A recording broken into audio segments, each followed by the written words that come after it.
పంచాయతీరాజ్ శాఖ తరహాలో గ్రామీణాభివృద్ది, గ్రామీణ తాగునీటి సరఫరా విభాగాల్లోనూ సంస్కరణలు చేపట్టాలని ఉప ముఖ్యమంత్రి పవన్ కళ్యాణ్ నిర్ణయించారు. క్షేత్రస్థాయి నుంచి రాష్ట్ర స్థాయి వరకు పరిపాలన ప్రక్రియలో మార్పులు అవసరమన్నారు. మంగళగిరి క్యాంప్ కార్యాలయంలో ఆ శాఖ ఉన్నతాధికారులతో పవన్ సమావేశమయ్యారు. 2 విభాగాల్లో ఉద్యోగుల కూర్పు, అన్ని రకాల హోదాలు తదితర అంశాలపై చర్చించారు. గ్రామీణాభివృద్ది విభాగం ద్వారా చేపడుతున్న అభివృద్ది, మౌలిక సదుపాయాల కల్పన పనులు వేగవంతం కావాలని సూచించారు. అభివృద్దిపై ప్రజల్లో సంతృప్తి స్థాయి పెంచే విధంగా మార్పులు చేర్పులు చేయాలన్నారు. స్వచ్ఛరథం, మ్యాజిక్ డ్రైన్ వంటి కొత్త ఆలోచనలతో ప్రజలకు మెరుగైన సేవలు అందించాలని సూచించారు. ఉద్యోగులకు ప్రోత్సాహకరమైన భరోసా కల్పించే పరిస్థితి తీసుకొచ్చి ప్రజలకు మెరుగైన రోడ్లు, స్వచ్ఛమైన నీరు అందించాలని ఆదేశించారు. జల జీవన్ మిషన్ పనులపై నిరంతర పర్యవేక్షణ ఉండేలా సాంకేతిక పరంగా శాఖలో మార్పులు అవసరమన్నారు. ఇప్పటికే ఉన్న నీటి సరఫరా పథకాల అమలు సమర్థంగా సాగాలని, నీటి నాణ్యత ప్రమాణాల పరీక్షలు సక్రమంగా చేపట్టాలని పవన్ ఆదేశించారు.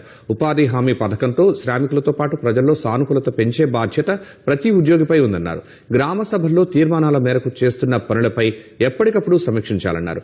పంచాయతీరాజ్, గ్రామీణాభివృద్ది, ఆర్డబ్ల్యూఎస్ శాఖలో తీసుకువచ్చే సంస్కరణలు ప్రజలకు మేలు కలిగేలా ఉండాలని దిశానిర్దేశం చేశారు. సంస్కరణలు, ఉత్తమ విధానాలపై నివేదిక ఇవ్వాలని అధికారులను పవన్ ఆదేశించారు.